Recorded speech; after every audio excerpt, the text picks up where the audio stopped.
AV in your ears. That's Ambush Vid giving you this audio visual down the most interesting street in the world. With my boy Steve, Fascination Street. You already know. Let's get it. When you whip in the Fascination Street, what do you... Hi, this is Paul Feig for the fourth time, and you're listening to Fascination Street Podcast.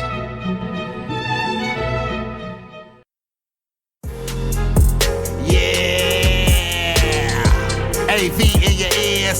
That's Ambush Vid giving you this audio visual down the most interesting street in the world.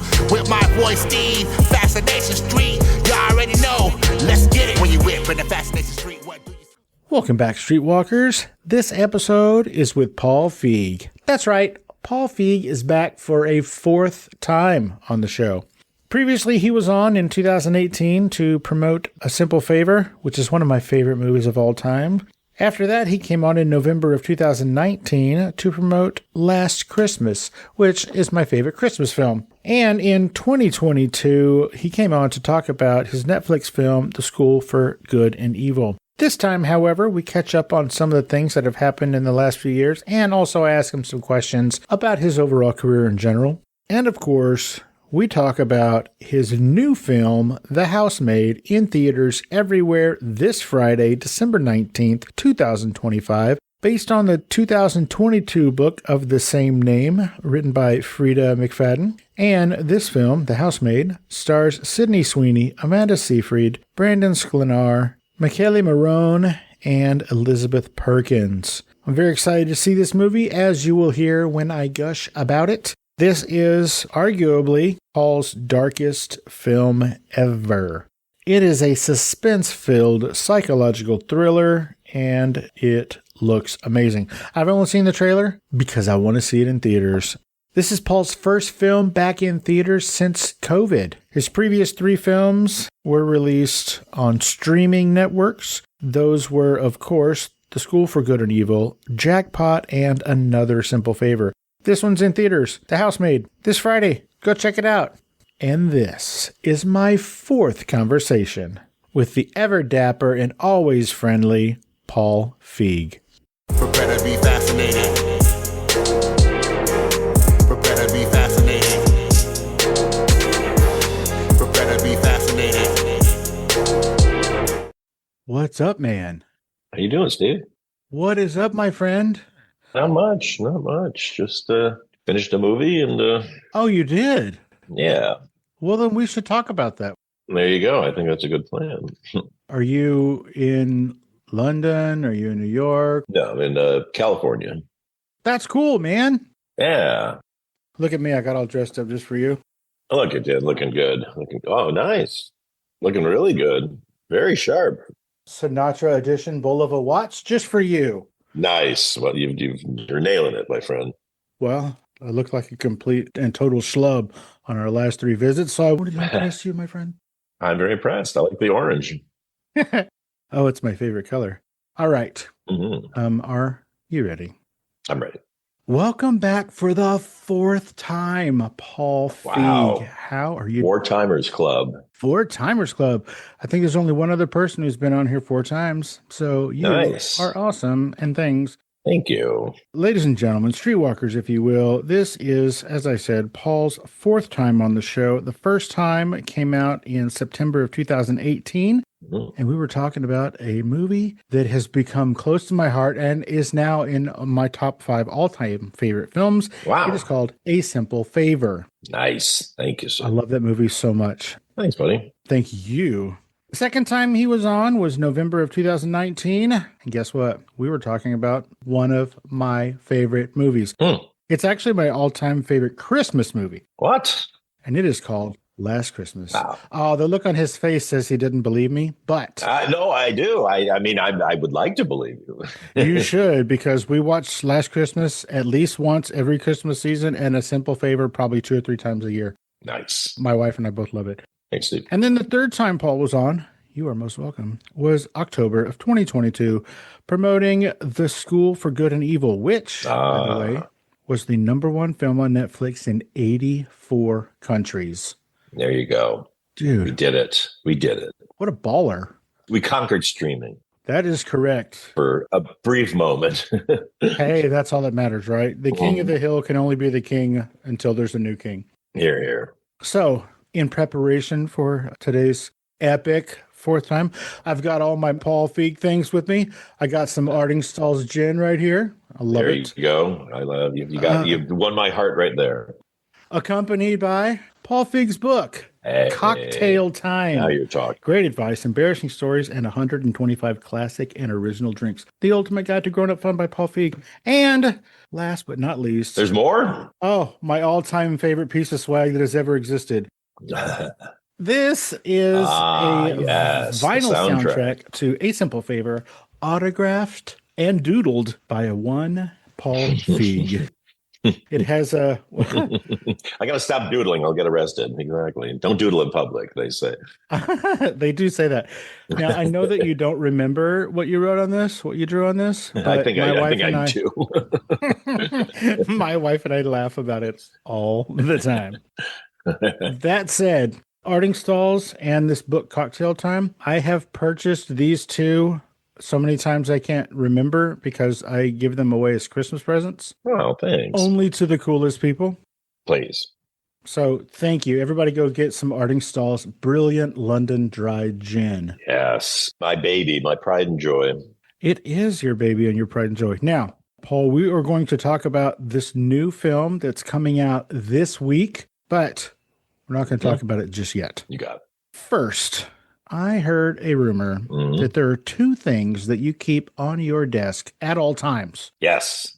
I need to know about them. A full martini glass. No, I'm sorry. Wait, what? That's an empty martini glass. A full one and an empty one. Those are the two. They're not there at the same time. Exactly. That's right. Yes, I do. I do, actually. One is a model of the Titanic to remind myself that no matter how great everything seems, it could all still go down.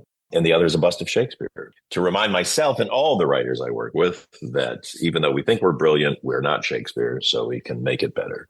I love that. I also keep those same two things on my desk, but for different reasons. Yeah. I keep the Titanic on my desk to remind myself that I am no Leo DiCaprio, and I keep a bust of Shakespeare on my desk to remind me that maybe sometime I could be beheaded. I could be busted. I don't know. Did Shakespeare get beheaded? No. Newsflash. You heard it here on Fascination Street.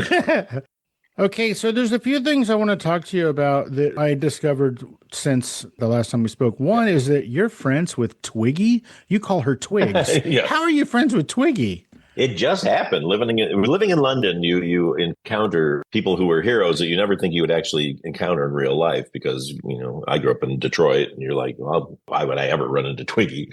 No, we became friends of hers through another friend of ours and came to our house a bunch of times. I did her podcast and she's absolutely lovely. She's just like the nicest person. It's pretty cool. She is a delight and her podcast is charming as heck. It certainly is. Just out of curiosity, is the friends that you met her through, is it a married superstar acting couple? No, not them. Not them. All right, cool. Okay, your friend, I would say our friend, but I don't know the man, your friend, Seth Rogen. Yes. He recently won an Emmy for directing an episode of the studio called The Oneer. Exactly. Now, I need to know, did he get the idea for shooting it as a oneer from your film, Life Sold Separately, where you solved your timing problem, your time crunch, by making the shot a oneer? Wow. Did he learn it by watching you? Boy, I'd love to take credit for that. Then I could share in an Emmy. I like that Seth has won an Emmy before. How's that possible, by the way? I mean, all love to Seth. It's very possible because he's extremely talented. That's why. Seth is, I met him, we found him when he was 16 years old. Look at that. You discovered Seth Rogen. See, that Emmy is yours.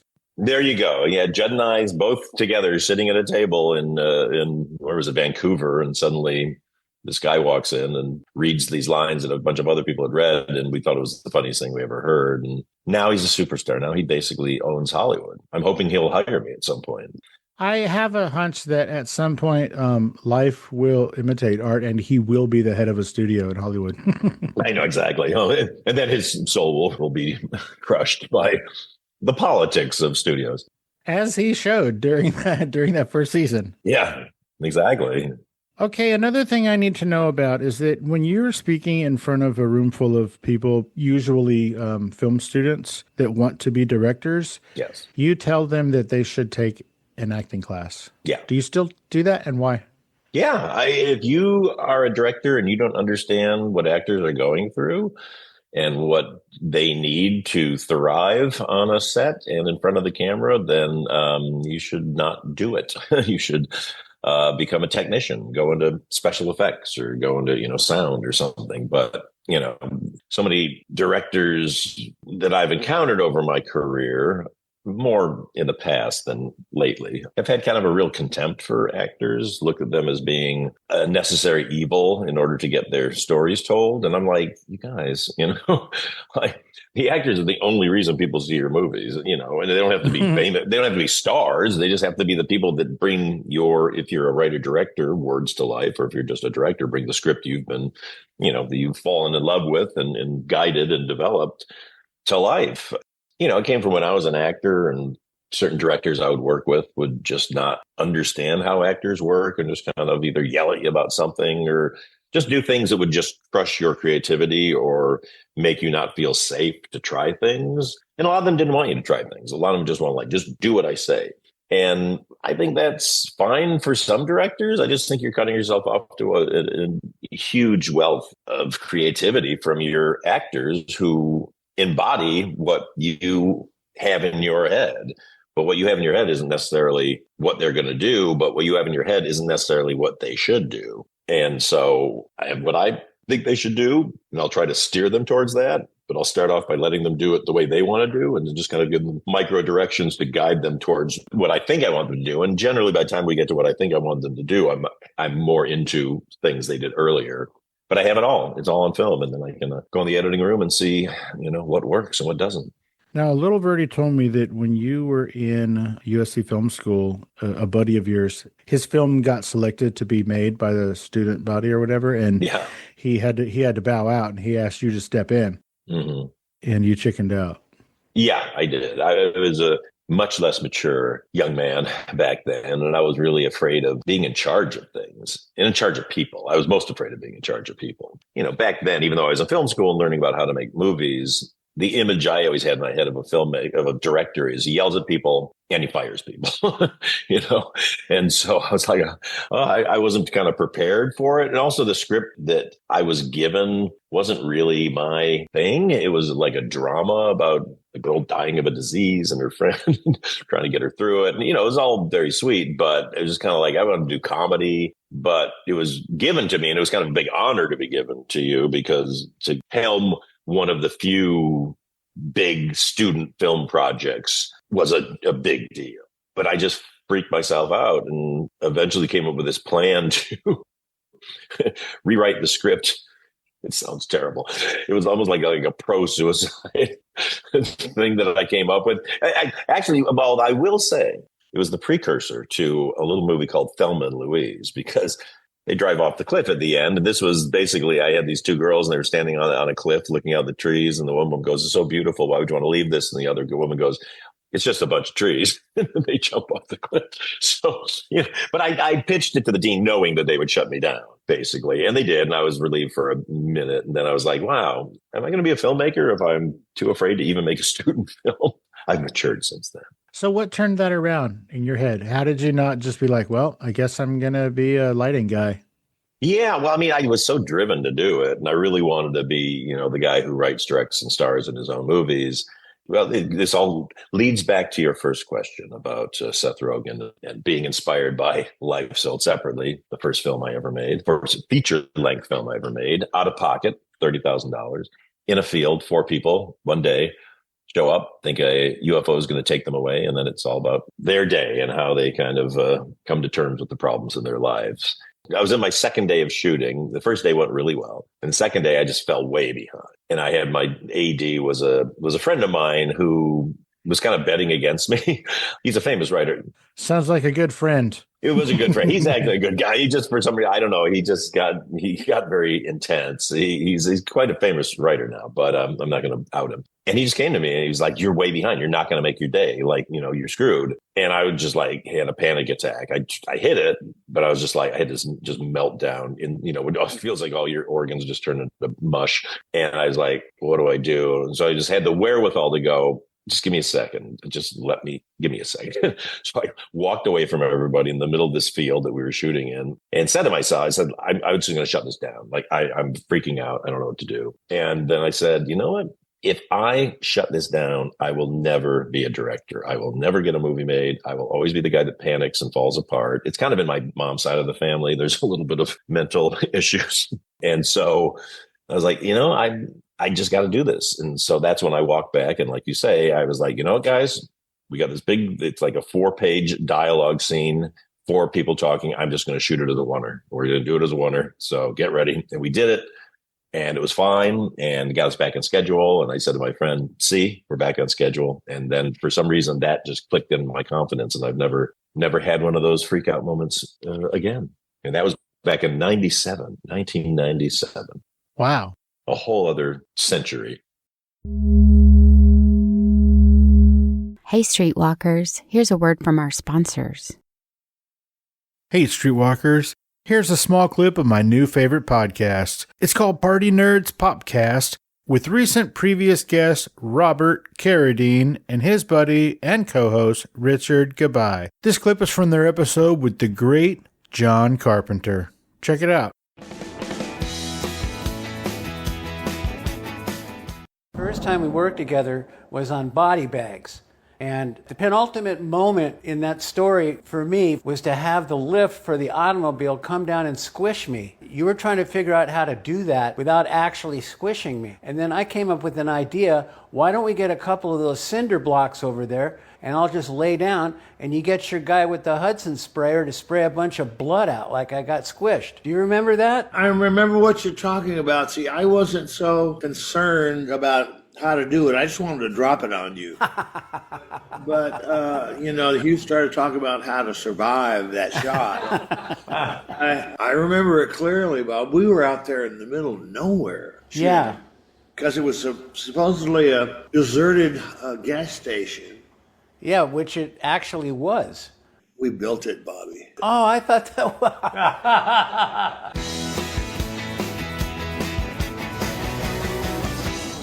Again, guys, it's called Party Nerds Popcast and is available everywhere you get podcasts. Let's get back into it. Okay, so Life Sold Separately. Yes. This first film that you made that you bankrupted your household to make. Yep. It never came out. Commercially? Like you never released it? No. I mean, I would have. It was very small. It was 1997, 98 by the time it was finished. And I submitted it to Sundance. And it was just the year that everybody started making indie films, like their own indie films. And there was like 1,400 feature films submitted that year. And so, it was just these 4 people in the field talking. So it wasn't exactly high on anybody's list. Yeah, so it was just kind of a bummer. I mean, in the subsequent years, I've had moments of going, I should just put it out online or something. But, and maybe I will someday. I mean, there was music rights issues because I had all the music. It was from a Canadian band called Odds, who are great, by the way. But I very stupidly, even before I was at any film festivals, called the record company to get the film festival rights, to buy the film festival rights for the movie. And it was months of them trying to charge me thousands and thousands of dollars. I was like, guys, and I realized I didn't have to do that. It's not like the music company is going to be at this whatever film festival watching a movie that has no distribution. Like if we got distribution, sure, then we pay for the music rights. But I just knew nothing back then. I was an idiot. So just kind of sat on it. It's a party tape. It sits in my house, but maybe someday I'll put it out. I mean, it's got Penn Jillette is in it, so that's cool. He's the big star. Wow. Dancing with the Stars' very own Penn Jillette. There you go, Penn and Teller, who was a great guy. And then for any Freaks and Geeks fans, Mr. Kochevsky and Mr. Rosso are both in it. Steve Bannis and Dave Gruber Allen. And then a friend of mine, Carrie Coleman, played the lady. Check you out. Okay, so you said something in all of that. When I said, hey, you never released it, you said I would have. I'm going to push back on that because You said that was 1998, and this is 2025, and I don't know how many years you have had Feigco. Like, you own a production company. You have the keys to Hollywood. Do I? Yo, you do. Where are they? I think I lost them. They're in your other jacket. Oh, that's what it is. But I mean, you have a relationship with all of these studios, with Netflix and MGM and everybody. Well, and like I said, you have Feigco. Why don't you do it, bro? Because nobody would put it out. I know too much about the business. No, if it wasn't going to go out, I'd have to just literally just put it up on the internet. It's tiny. It's tiny, my friend. It was shot on 16 millimeter. The negative got ruined by a negative cutter that I brought on, who cut it all. So every frame when you project it on film, it has a big flash of glue at the bottom. So then I transferred it to video. But the problem was I was so stupid because I just got in my head, I'm going to cut this on film. I'm going to get an old moviola and I'm going to cut it on film the way we did in film school. So I didn't transfer the negative to have a high quality, digital whatever of it. So all I did is then I transferred the work print. So the work print looks like, Texas Chainsaw Massacre or something. And that's all I have. So the version I have that I was able to kind of output is really low quality, like the Zapruder film or something. So I don't know. I mean, maybe that gives us its charm, I mean, I remember when, was it Luke Wilson did his first movie, the brothers? Bottle Rocket? No, not that one. It was the other brother, the brothers something. And it was really low quality, but it was a big hit. It got this release. And so I was kind of like, okay, well, mine looks kind of like that, but I don't know. It's, you know what it is, Steve? Sometimes there's things you should just move on from. I've discovered that in my career. Mm-hmm. I've discovered passion projects will destroy you most of the time, especially if you get to a level of, success where people go, oh, what do you want to do next? And a lot of people go into that bottom drawer and pull out the passion project. And it might be great, but my feeling is by the time you get to where you've had some success, or at least had some things that have, done well, that you're kind of past those. Those are things that inspire you and get you going, but you want to keep moving forward. And what you were into 10 years ago might not necessarily be the most relevant thing, but you have a love for it and it becomes something you lose perspective on, possibly, I think. And I just think it's dangerous. I've just seen too many people cash in a success by doing the passion project, and it doesn't do as well. And in Hollywood, my friend, here you go. I'm going to speak from on high. If you have a success, the industry goes, they know something, like they've got some secret sauce in their head that they know. And so if the next one you do doesn't get that same kind of response or more, they go, oh, well, maybe they didn't know. It's absolutely brutal because nobody knows, really. The only litmus test you can kind of go is like, well, if I didn't know me and I saw the trailer for this, would I want to go see this? Would I go like, I have to see that? And you kind of have to run every idea through that. And it sounds very corporate, and it is, but at the same time, we're making commercial movies. And if I lose money for a studio, they won't let me make a movie anymore. So. Yeah. And I feel like, in that business, you kind of work your way up to bigger budgets, and then you're responsible for a lot of money, and they need to recoup and then, profit. Yeah. No, the quickest way to not work in this business anymore is to lose people a lot of money. Just like in life. Just like in life. When you first started directing, I believe there was an actress, I don't remember her name, but you were kind of like, no, do what's on the page. This is what I want. And this actress who you looked up to said, well, if you're just going to have me do what's on the page, then what are we even doing here? Can you tell me that story and how that sort of changed the flexibility as a director? Yeah, it wasn't about the lines. It was about the blocking. It was Joan Plowright, Dame Joan Plowright, who recently passed, I believe. I mean, legend, married to Laurence Olivier, and one of the acting legends. And I got her for this movie I did, my first kind of real movie I did called I Am David, which was a little drama about a kid working his way across Italy. He grew up in a communist labor camp, so it's big comedy, as you can tell. Sounds hilarious. It's hilarious. Yeah, it's really. Laugh riot, said the New York Times. Trying to find his mother. On his journey, the last person he encounters is this older woman who's a painter, and she's kind of the only safe harbor he has. So we have this scene, this big dramatic scene at the end where he kind of finally admits everything in his life, and she comforts him, and it's a lovely, beautiful scene. And I used to storyboard really heavily. Like I would storyboard every single shot. And, even when it's like a dialogue thing, like close-up, I'm drawing pictures of close-ups and, medium shots and all that. But I had it all worked out because I was still pretty green and I had a pretty tight schedule. And so I just made this decision like, okay, this scene, they should just sit at this table. It's a long scene. It's like 5 pages dialogue. They should just sit because he's been traveling this whole time. He's all over the place. Now he finally just gets to sit. And it's going to be much easier to shoot because I can just keep, 2 shots, a couple of sizes in a master, and then you're done. And so, so Joan, we come in to do the scene and we go, okay, let's read through it. And so she sits at the table and she starts to read. And then she gets up, she walks to the kitchen, does the thing, and then she picks up the boy, pulls him over to the window, and they stand at the window, looking out the window. And then they walk over to here and they do this thing and they're talking. And I'm just going like, oh my God, I can't, this is going to take me days to shoot if I have to do this. And so like, well, yeah, Joan, this is great. But I really think, they would be sitting at the table. And I think, he's been traveling a lot and I don't think they would move. And she's like, well, yeah, but then we should, but then I feel like here I would walk over here. And I'm like, yeah, I know, but I really it'd be great if you guys just sat at the table. And then she goes, well, this is going to be a rehearsal where you want the input of the actors. Then let me know. If you're just going to tell me what to do, then just say it and I'll just sit there and do it. It's just like, oh no, like it just got yelled at by a legend. And so I was like, no, Joan, I'm so sorry. And we ended up working out where there's only one, they actually sat at the table. And at one point they went over to the kitchen and they talked and they came back, sat at the table. So, I learned, yeah, sure. If you listen to people's input and are honest with them and go like, why I think this would go. And also, they say at one point, go, look, we're on a tight schedule. I think if we can make this work, it's better not to say that because they don't really want to hear that they have to make up for your mistakes in time management. But it's got to be give and take. You're not doing animation. It's not like, okay, I'll just draw you over here and you just do it. But it's great. That's where a great performance comes from. And, Joan is amazing in the movie. I mean, the movie's out there. I mean, nobody, didn't get any attention whatsoever. But I always kind of went like, this is one of her great performances, not because of me, but just because she's so great. You have a confidence problem, my friend. Me? Yeah. Life sold separately. Nobody's going to watch it. Oh, I am David Ice. Nobody cares. Come on now. Well, they didn't care.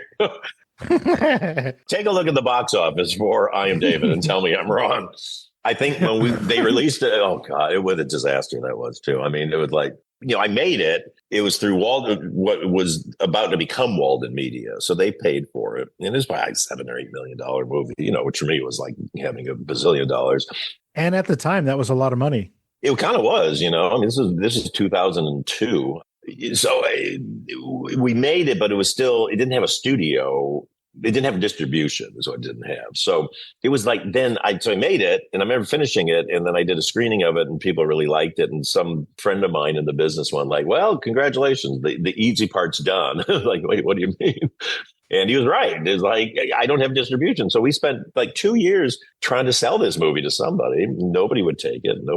And then finally Artisan Studios bought it. And this guy, Amir Malin, gets me on the phone. He's like, this movie is brilliant. Here's what we're going to do with it. I mean, 2 hours of just like, we're going to do this and international. And I'm just like, oh my God, it finally happened. Next day, Variety arrives. I pick it up, the front page. Artisan sold, Amir Malin out. So he was gone. And then Lionsgate kind of acquired it, who is now the studio I work with now and I have a deal with them. But back then it was something that just got dumped on them. They didn't get it. They didn't care about it. The only thing they had going for it was Jim Caviezel was in it, but he did it before he did Passion of the Christ. But then it took so long for our movie to come out that, that was a big hit. So then they were like, well, he's our way in. So, my joke was going to be, well, it's just going to be Jim on the poster and the boy who stars in the movies is going to be off in the corner. And that's exactly what it was.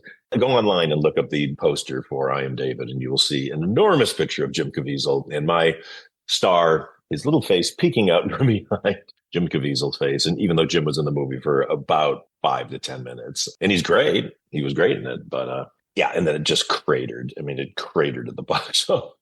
Well, I'm sorry, buddy. It's all right. You love all your babies, even the ugly ones. But there's no ugly babies, right? Exactly. Sure. I won't show you my baby pictures. So when you're testing films or showing films to audiences, is there a difference in how it is received in different countries? Like I know you do a lot of stuff, in the UK, and then you do a lot of stuff here. Are those audiences different? Yeah, they are. I love London. I love England. But British audiences are tough because even if they think something's funny, they kind of don't laugh. And so you're sitting there like, oh my God, Spy, all our screenings in the US, test screenings, everything, it just played through the roof, just big laughs and really big response. So we have our big premiere of Spy in London at Leicester Square. And I mean, it's the biggest premiere I've ever been involved with. It was amazing. Get in there at that theater and it plays to almost dead silence. And I'm like, oh my God, are we bombing? And then at the after party, people are like, oh my goodness, that was so funny. Oh, that was so hilarious. It's like, well, help a brother out, man. Like, actually laugh. So, and then when we were doing Last Christmas, we did test screenings of it there because obviously it was for British audiences. And, it was fine. It just, there's a different. But then American audiences are very different depending on where you screen. There's certain audiences that just give it up, and there's other demos that just don't. And it depends on the region you're in, what city it is. Some cities are more uptight and some are much more ready for a party. And then it depends night to night. But at the same time, if you get 250 people off the street who don't know you, you get a very good representation of how it works. Here's why I always say, and I've said this before, but I repeat myself, when you're watching an election and they go, 10% of the precincts have reported, we're going to call it. Like a group of people tends to be pretty representative. A small group tends to be pretty representative of the whole. You don't generally get one audience. Everyone loved it. And then you get the next audience. Everybody hated it. It's always pretty accurate sampling, if you will. So how do you know who to make the movie for? Which audience? Well, the first audience you got to make it for is yourself. That's how you pick a project, because we get submitted tons of stuff, fortunately, which is great. But, you can count on your hand the number of times you read a script or get pitched an idea and you're just like, oh my God, yes. So many times it's like, yeah, that's a good idea, but I don't know, I'm not connecting with it. It's picking a spouse. When you're picking a project, a movie's going to take at least a year from your life. I mean, and I'm talking 24 hours, 7 days a week. It's all you think about. It's all you dream about. It's all you eat, sleep, anything. So, I've tried it at certain times. I have to go, yeah, maybe, and you take some on. It's always like within a couple of months, you're like, I can't do this. I just don't have it's not there. It's not that my passion is not for this thing.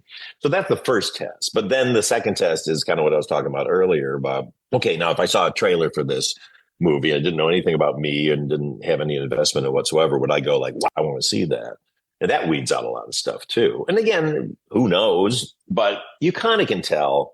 I feel like I'm a pretty good judge of general interest to go, yeah, I don't know, like, okay, and then maybe that's good. I'll wait till that comes on cable versus, I always said Jordan Peele is sort of like the genius at like having an idea that you see a trailer and you don't even necessarily know what it's about. You're just like, I got to see that. Like whatever that is, that looks really cool.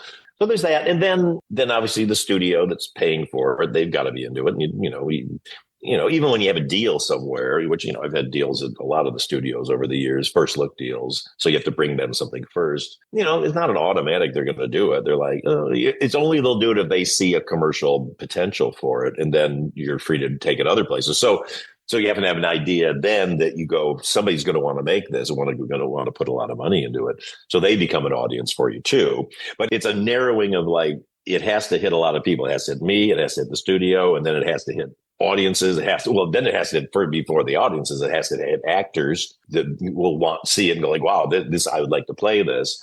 So that's another audience that weeds you down even thinner. And then you make it and then you go to the test screenings and then you've kind of got what you've got.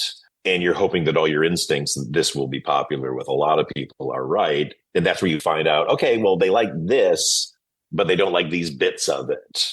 And that's always the scariest part. The first test screening is always scary because you're like, what if they just reject the whole thing? There's nothing worse than like, we just didn't like it. It was boring. I didn't buy it.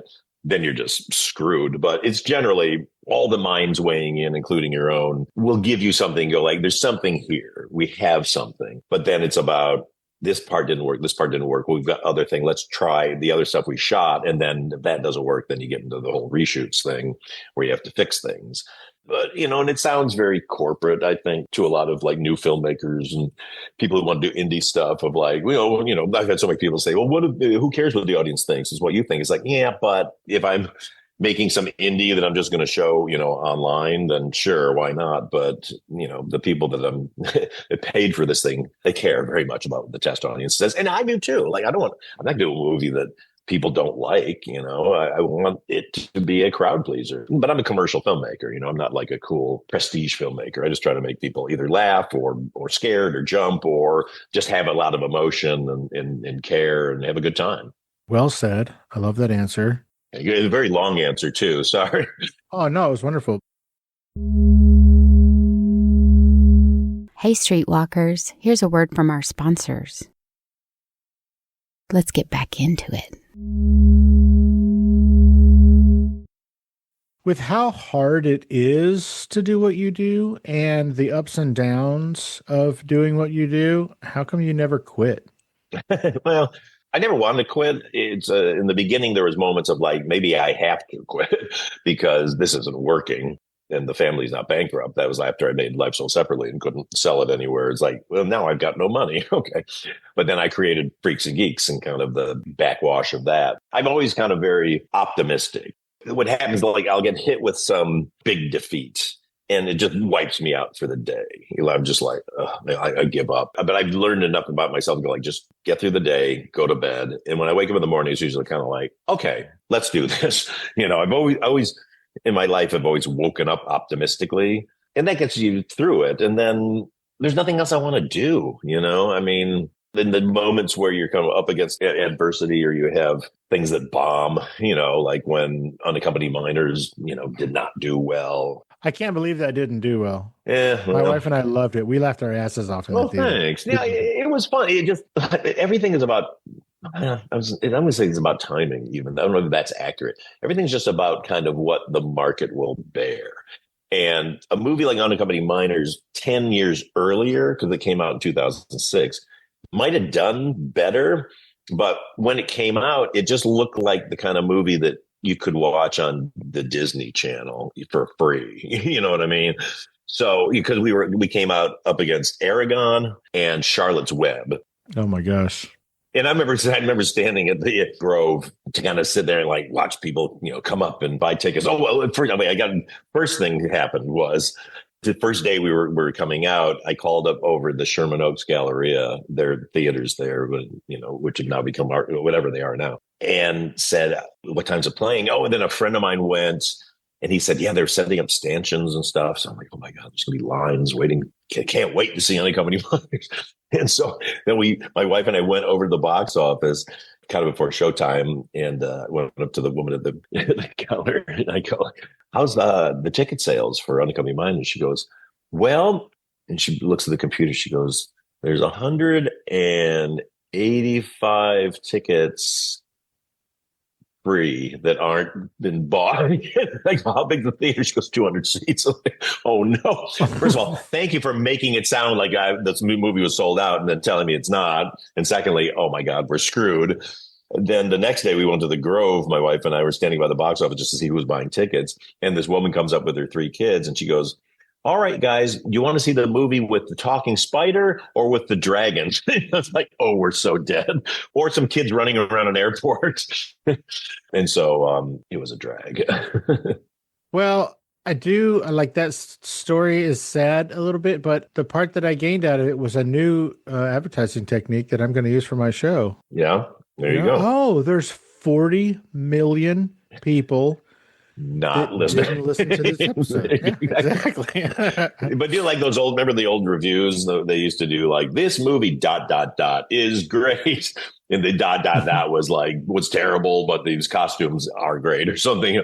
It's all about that. I love that.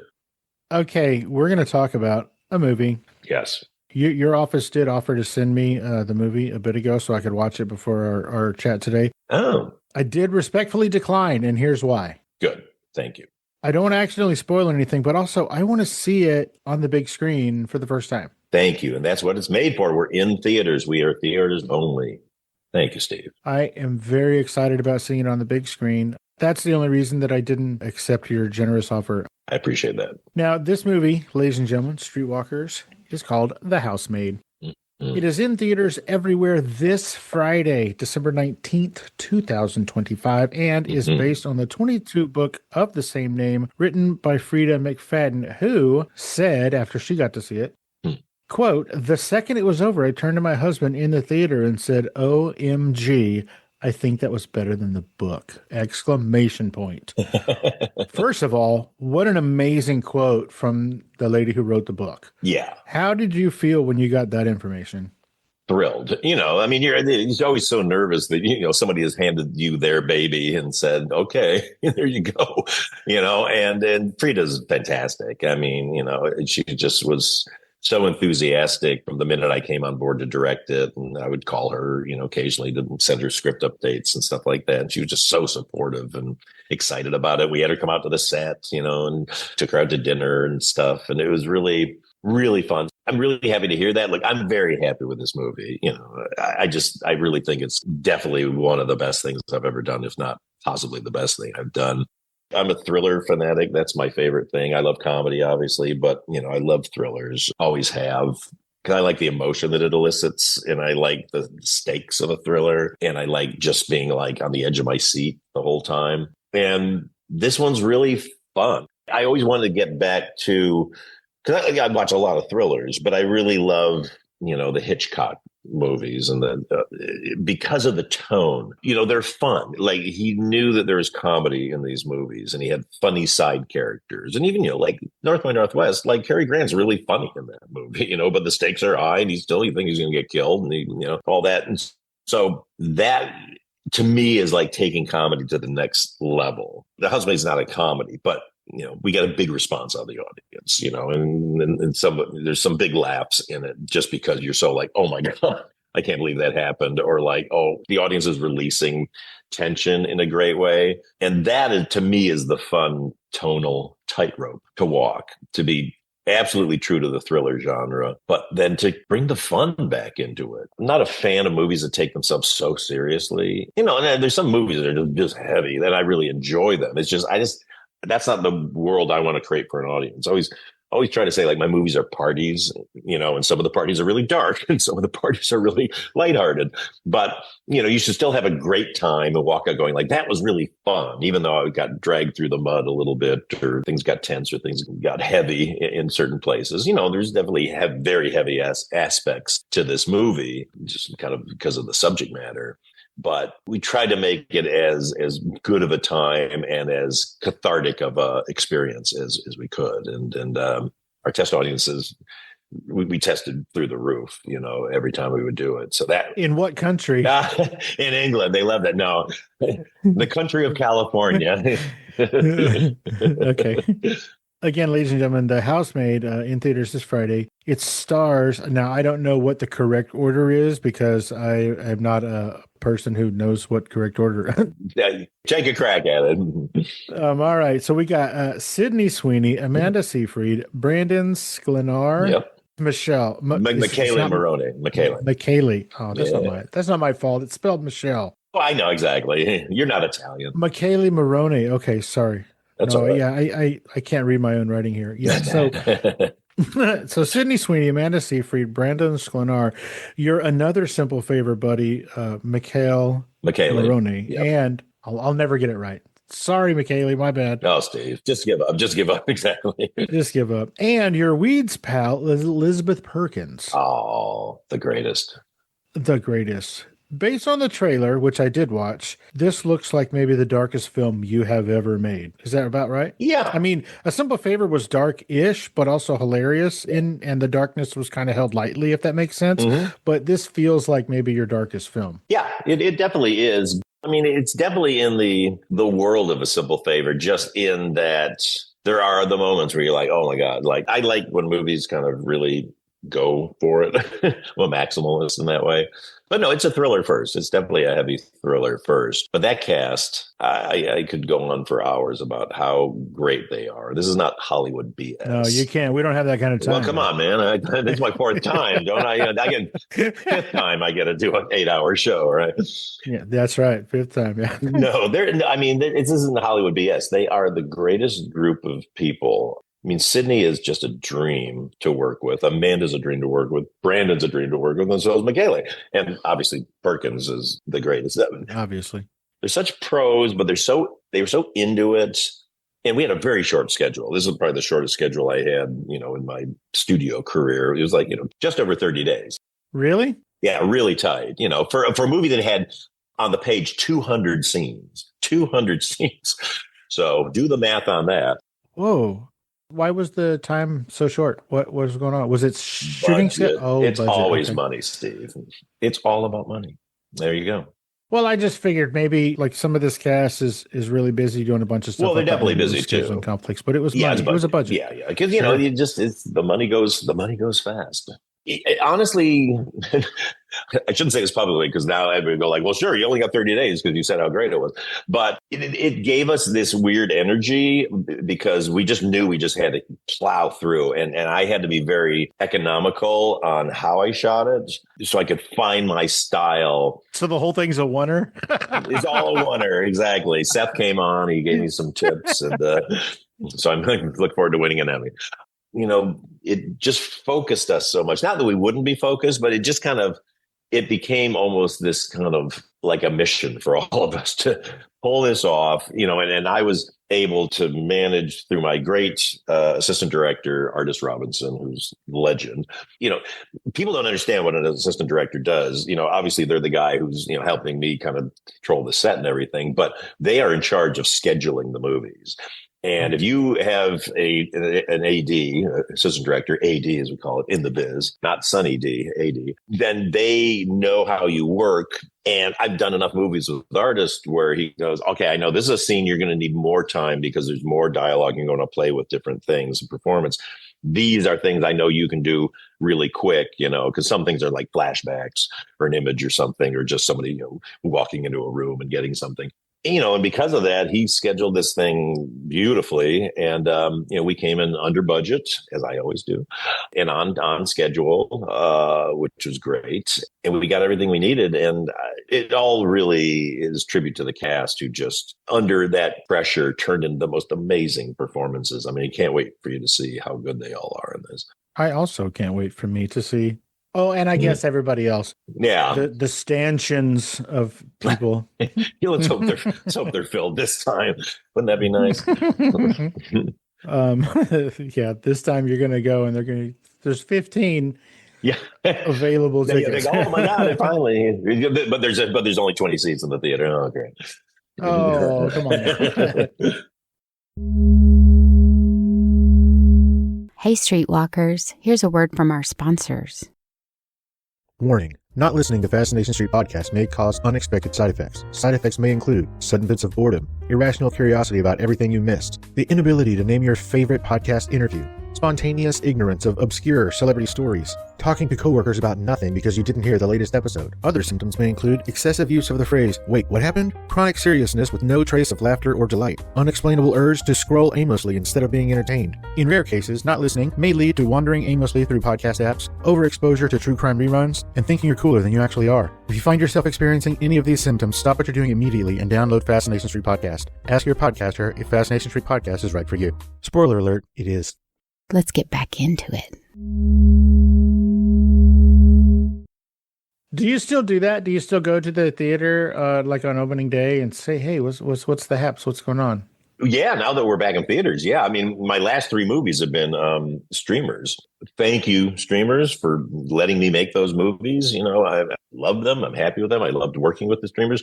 But there's nothing like having a movie come out on the big screen, because when you have a movie that comes out in streaming, you're like, okay, and they push the button and now it's in everybody's houses. And you're like, cool. Do we drive around to people's houses and knock on the door? What are you watching?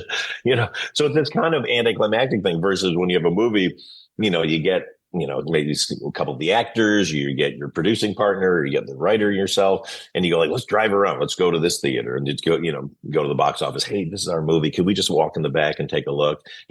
Walking in and open the door, like, is it going to be full? Is it going to be empty? And you walk in and, on the good ones, the place is packed, and you walk in and you hear a laugh or a scream or some reaction. And it's just magical. And it's also heartbreaking. You walk in, and it's empty. Okay, here we go. But there's nothing more exciting than that. My favorite things, like touchstone moments like that for me with my movies, it's not necessarily the premiere. The premiere's fun, but the premiere's also really, really stressful in a weird way. But it's the first test screening where you don't know, is it going to work or not? And then when it works, it's just so exciting. And then it's that opening weekend when you go like, let's go in, what's the door? What's going to be in there? And there's places packed. That one movie they made about Hitchcock, I think it's the one that Anthony Hopkins starred in. There's this great scene at the end with Psycho. He's in the back of the theater, like watching.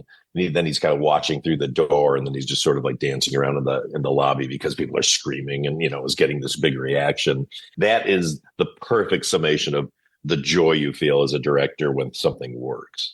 Well, have you given any thought to doing that thing that Tom Cruise did with Mission Impossible 47, which came out last year or earlier this year, where he just went around and popped into theaters and went down to the front and said, hey, I just want to thank everybody for coming. Y'all are the reason we do this and blah, blah, blah.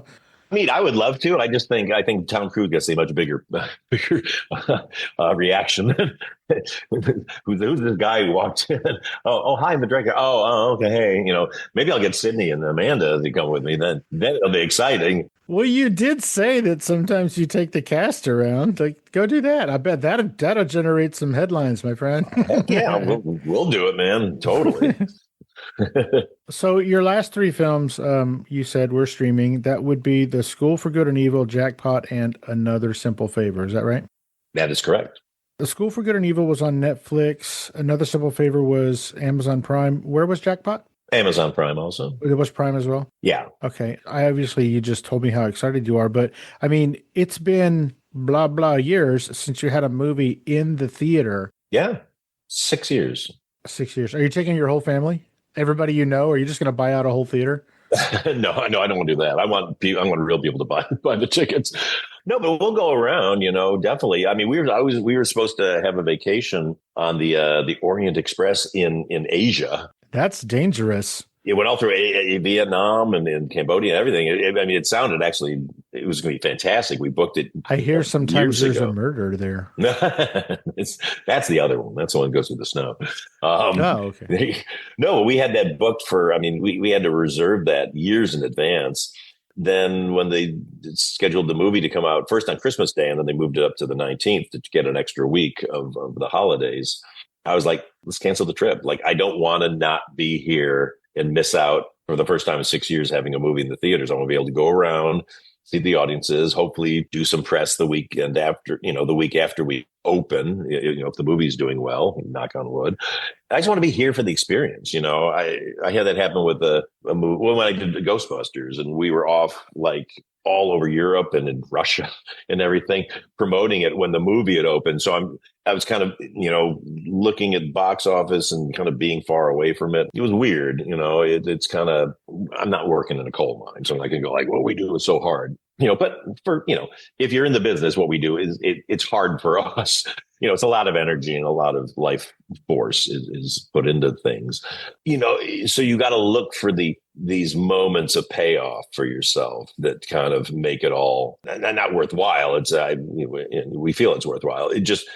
It's the reward, you want the little rewards. And to me, being around when your movie opens and be able to see an audience see it for the first time, that's the reward.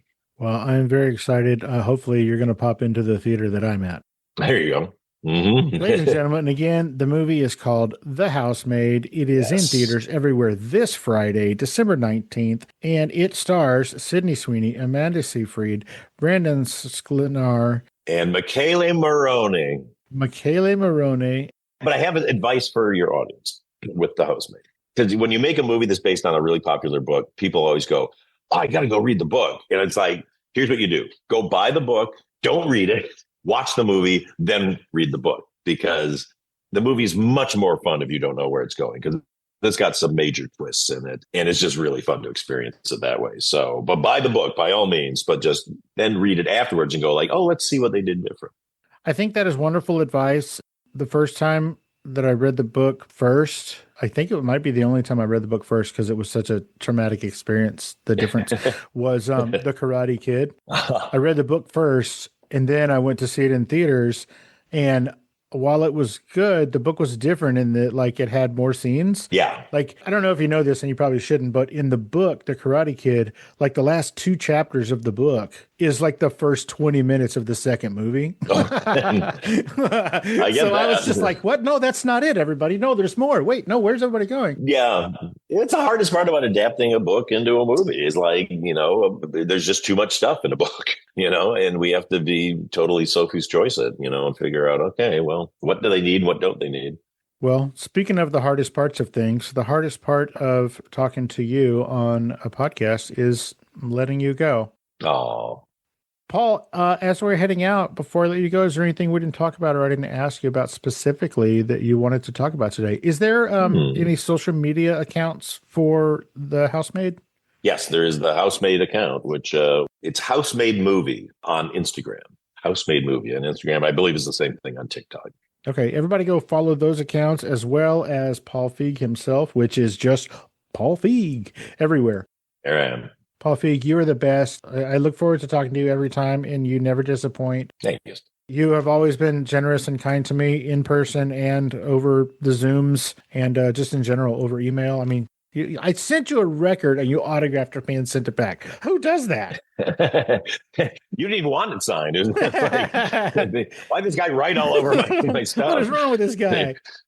Exactly. It was so hard to find. He ruined it. Send me a priceless antiquity, and I'll sign your Mig vase with a Sharpie. Oh my gosh, Paul Feig, you're a delight. Everybody go check out The Housemaid this Friday in theaters. I will also be there on Friday, date night, with my lovely bride. Nice. Say hello to your lovely bride. I know you guys, I shall. y'all have been married seemingly forever, but it's not that much longer than my bride and myself. So we're neck and neck, Holmes. There you go. Look at that. We just celebrated 31 years married, 35 years together. So yeah, you're way ahead of me. Oh, man. We're just in the 20s, but you're doing great. Oh, you're doing great too. Thank you. Have a great rest of your week. I'm so excited this weekend. I hope you blow it out of the water, and I know you will. You take it easy. I can't wait to see your Oscar acceptance speech where you mention me. Oh, boy. Yeah, there you go. Yeah, exactly. I'm going to be like Seth Rogen, just like, is he going to mention me? Is he going to mention me? I'll be 90 when they give me that one award that's kind of for nothing in particular. How dare you? The Lifetime Achievement Award. I will take it. Trust me. Well, thank you, Steve. You're the best. They're going to rename it the Paul Feig Consolation Prize. Thank you, Paul. Have a great Thanks, Steve. You're the best. Thanks, buddy. Cheers. Merry Christmas. And you too. Bye-bye. Bye-bye.